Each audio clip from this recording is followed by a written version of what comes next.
en tant que prophète, si tu m'entends et tu me suis, répands-toi. L'orgueil n'a rien à voir avec ce que tu es en train de faire. Tu n'as pas besoin de ça. Je suis venu te dire que tu es en train de perdre le peuple de Dieu. Je suis venu parler de façon solennelle aux hommes de Dieu rapidement au niveau de la Côte d'Ivoire précisément. Oh yes. Je suis en Côte d'Ivoire précisément. Quand il a commencé à dire homme de Dieu net, courant coupé. Je suis obligé de prendre mon téléphone. Si tu m'entends très bien et que tu me vois un peu, dis papa je t'entends et je te vois. Alors j'étais en train de dire comme quoi, je veux parler précisément par rapport aux hommes de Dieu. Je veux vraiment parler par rapport aux hommes de Dieu au niveau de la Côte d'Ivoire. Amen. Je vais parler précisément par rapport aux Ivoiriens, mais aux pasteurs. Je vais te dire simplement, cette chose que tu es en train de faire, tu es en train de perdre le peuple de Dieu. Tu es en train de détruire le peuple de Dieu. Reviens aux choses essentielles. Reviens aux choses que Dieu t'a données dès le commencement. Oh yes. Tu n'as pas besoin de te compromettre pour des bêtises. Yes. Tu n'as pas besoin d'entrer dans la compromission. Je suis venu parler rapidement aux hommes de Dieu. Oh yes. Pour nous dire, faisons attention. Yes, faisons attention. Les temps sont mauvais. Les temps sont mauvais. Yes. Les temps sont mauvais. Les temps sont mauvais. Les temps sont mauvais. Les temps sont mauvais. Je le dis pour la gloire de Dieu. J'ai vu un homme de Dieu disparaître. Un homme de Dieu ivoirien. Mais je prie. Je déclare qu'il ne disparaîtra pas. Amen. Parce qu'il a prié. Et en tant que prophète, la mort n'arrivera pas sur lui. Amen. Le diable va passer outre. Il ne pourra pas. Yes. Parce que j'ai prié. Yes. Et parce que Dieu est puissant. Oh yes. Amen. Amen. Mais ce que je vais dire, il ne faut pas que nous puissions entrer dans les choses qui ne glorifient pas le nom de Dieu. Je vais dire ça clairement. Amen. Je ne parle pas des hommes de Dieu au niveau des États-Unis. Je ne parle pas des hommes de Dieu au niveau du Kazakhstan, ni au niveau de l'Éthiopie. Je ne parle pas de ceux qui sont en France. Je parle des hommes de Dieu ivoiriens. Oh yes. Je suis en train de dire, il faut qu'on puisse intercéder, mais il faut qu'on puisse surtout entrer dans les choses qui glorifient le nom de Dieu. Oh yes. Il ne faut pas entrer dans la compromission. Il ne faut pas faire les choses qui ne glorifient pas le nom de Dieu. Écoute-moi, peut-être que tu ne touches pas au feu étranger, mais le feu étranger, ce n'est pas seulement aller chez les féticheurs et les marabouts. Le feu étranger, c'est aussi quand tu passes ton temps dans la médisance. C'est quand tu passes ton temps à donner des mauvais conseils qui ne glorifient pas le nom de Dieu. C'est quand tu donnes des enseignements hérétiques. Ça, c'est un feu étranger. C'est quelque chose que tu as pris de dehors, de démoniaque que tu veux mettre dans la maison de Dieu.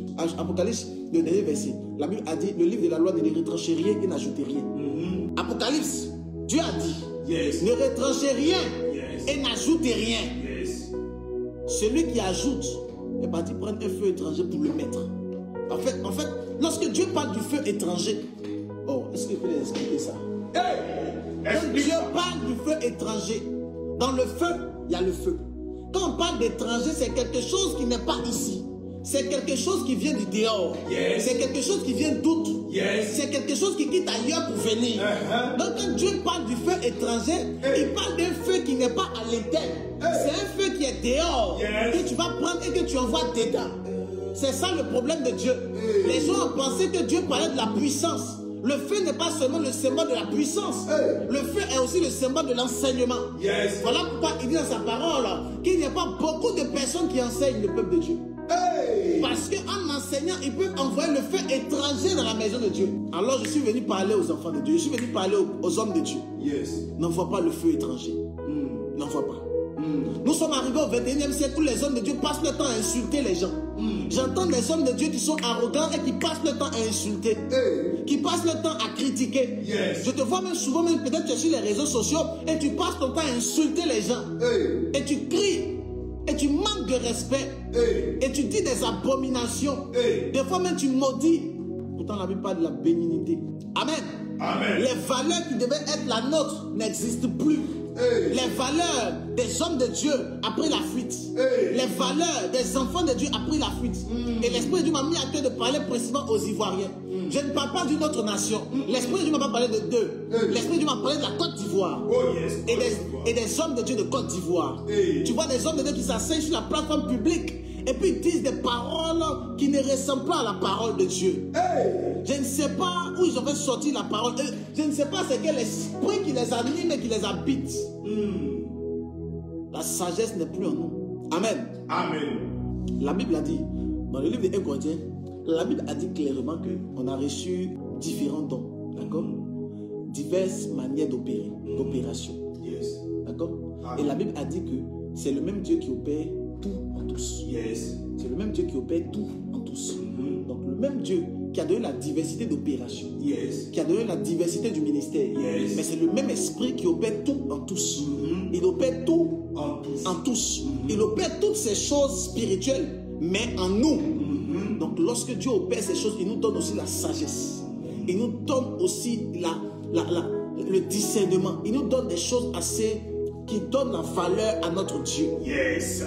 Mais quand tu vois des hommes de Dieu se retrouver dans la bassesse, tu vois des hommes de Dieu qui se comportent comme des DJ, tu vois des hommes de Dieu qui se comportent comme une abomination, tu vois des hommes de Dieu qui passent leur temps à insulter la maman des gens, le papa des gens, les frères et les sœurs des gens. Tu vois des hommes de Dieu qui ont la parole de Dieu, qui connaissent la parole de Dieu. Et lorsqu'ils t'enseignent, tu vois la gloire, tu vois la parole, mais qui passent leur temps à ne pas avoir le fruit de l'esprit.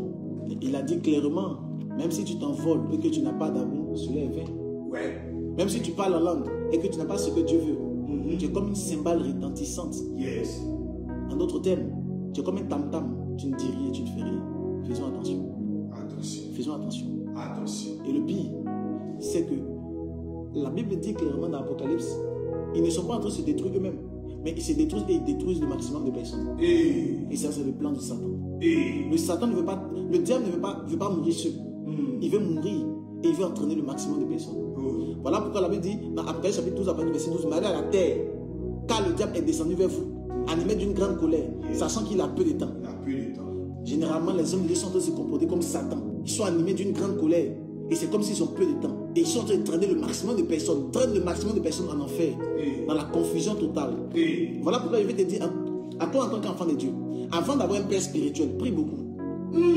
Oui. Au 21e siècle là où nous sommes, avant d'avoir un père spirituel, il faut prier. Et il faut prier, il faut regarder dans la vie du père spirituel. Avant d'avoir un père spirituel, il faut prier et il faut l'observer. Il ne faut pas venir seulement à l'église, tu pries, amen, et puis tu es parti. Non, il faut observer. Sois un béréen. Il te donne un verset biblique, le verset biblique n'existe même pas dans la Bible. Il te paraphrase un verset biblique qui n'existe pas. Et toi et le ciel t'aidera. Tu as lu la Bible jusqu'à quand tu ne sais pas s'écrire vers où. Tu as lu ça jusqu'à quand tu ne sais pas c'est vrai que la polygamie vient de Dieu. Dieu aime la polygamie. Tu as lu la Bible jusqu'à quand tu ne sais pas où Dieu a écrit ça. Tu peux avoir un gars, il n'a qu'à te donner beaucoup d'argent, c'est l'essentiel. Tu as lu la Bible jusqu'à quand tu ne sais pas c'est vers où ils ont mis ça. Oh, la Bible a dit clairement ne déplace pas la borne de ton prochain. Ne déplace pas la borne de ton prochain. Mais quand tu déplaces, et le pasteur t'encourage à déplacer les bornes. Déplace. Les hommes de Dieu en Côte d'Ivoire sont terribles, impudiques, méchants et mauvais. Ils sont même jaloux. La jalousie entre eux-mêmes hommes de Dieu. Je t'assure, tellement de prophètes en Côte d'Ivoire. Et tellement de prophètes que Dieu a oint. Si jamais ils pouvaient s'unir,